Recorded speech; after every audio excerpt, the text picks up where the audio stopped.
¿Cómo abordo el tema de las sustancias con mi hijo de 17 años?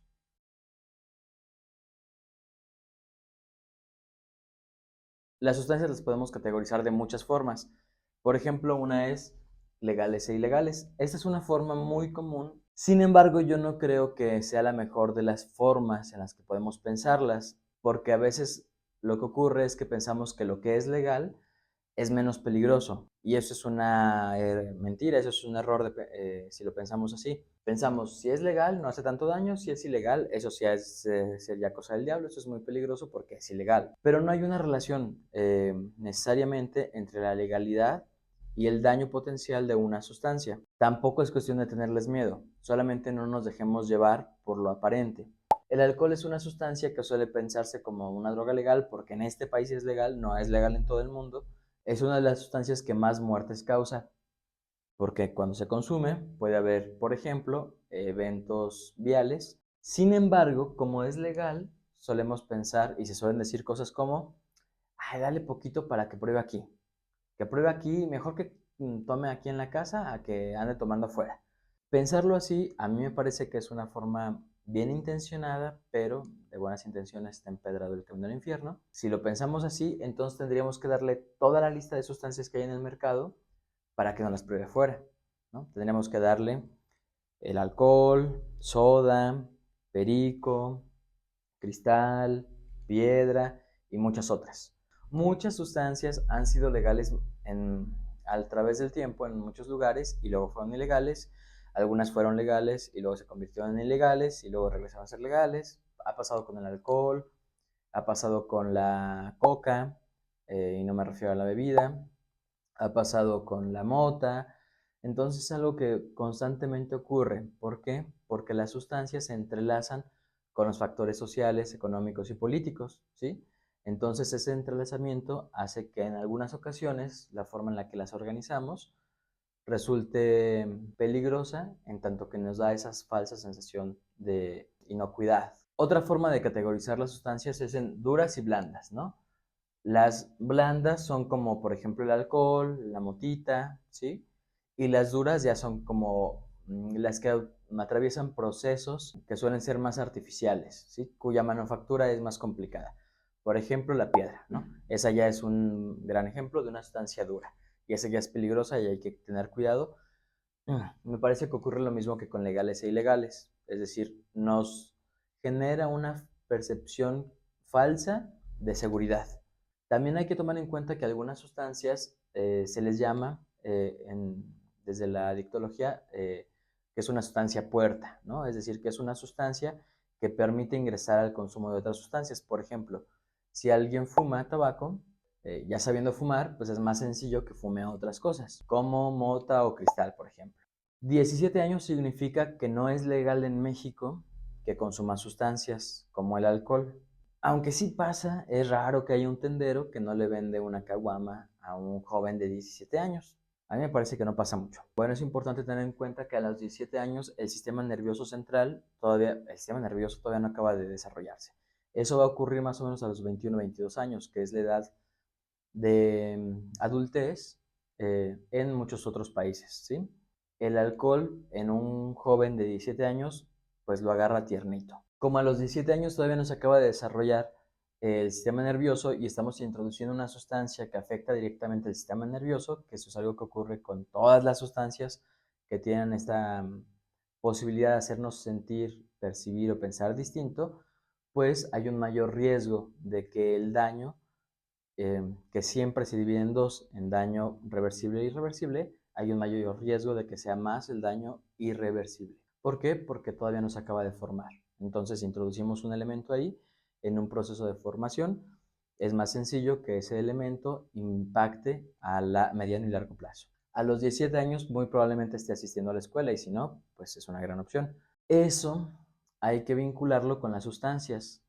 Algunas veces a mí me tocó en un trabajo que tenía llegar a escuchar que los maestros tenían mucha preocupación respecto al consumo de sustancias y que algo que decían es que había que expulsar a los chicos y a las chicas que consumían sustancias. Eso se puede hacer y probablemente sea más sencillo hacerlo, no estoy diciendo más adecuado, dije más sencillo, en instituciones privadas. Sin embargo, en instituciones públicas, ¿sí? Hay que tomar en cuenta que lo que está en juego son dos derechos distintos, ¿sí? Está el derecho a la educación, evidentemente, que para eso va la escuela, y el derecho a la salud. Bueno, los derechos no son renunciables, son irrenunciables, y hay que tener en cuenta que los derechos tienen una característica que se llama indivisibilidad. ¿Esto qué significa? Que no son como fichas intercambiables, no son tarjetitas de fútbol, ¿sí? Yo no puedo decir, voy a renunciar a este derecho para tener este derecho, o para tener este derecho voy a renunciar a este, o al derecho al trabajo, o cualquier otro derecho. Legalmente eso no es adecuado, es inviable, que a alguien le digan, te vamos a expulsar porque tú llegas después de haber bebido, o porque hueles a mota, o porque el otro día te cacharon fumando en el baño. ¿Es una actividad inadecuada? Sí, claro. Es una actividad que hay que sancionar y que hay que generar un sistema de atención a las personas que estuvieron implicadas, es decir, a toda la escuela en este caso. ¿Por qué? Porque se va a ir corriendo el rumor, ¿sí? Entonces hay que hacer una actividad preventiva en esa institución para que se entienda qué es lo que ocurrió, por qué no ha de ocurrir otra vez y cuál es la sanción. Sin embargo, la sanción no podría ser evitar que la persona ejerza otro derecho como el de la educación. A los 17 años, entonces, puede ser que en algún momento pareciera que hay una controversia, una dificultad entre estos dos derechos, pero ninguno tendría que ser, ni siquiera es renunciable, pero no tendría que ser desde ningún lugar puesto en duda. ¿Qué más hay que tener en cuenta ahí? Bueno, a los 17 años, muy probablemente, algo que también está ocurriendo es que esté el asunto.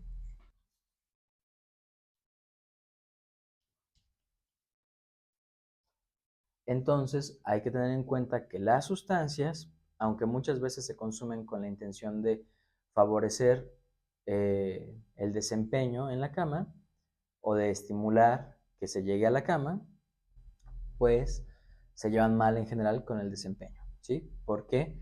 Porque como afectan, por ejemplo, el alcohol afecta la forma en la que funcionan nuestros pulmones y nuestro corazón, ¿sí?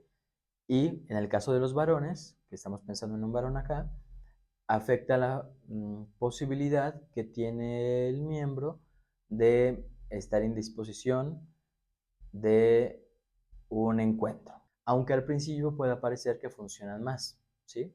Eso pasa, por ejemplo, con el grillo, con el cristal. Es muy común que las personas consumen para luego entablar una relación, o pasa con los poppers, o pasa con otras sustancias, pero en términos generales eso va a ir, o sea, va a tener una pequeña, eh, muy intensa, le estoy diciendo pequeña, pero es muy intenso vivirlo, elevación, pero después va a haber un declive que es muy importante y que es muy prolongado en el tiempo.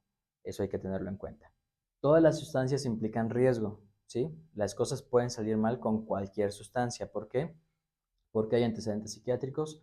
Todos tenemos antecedentes psiquiátricos, eso es así.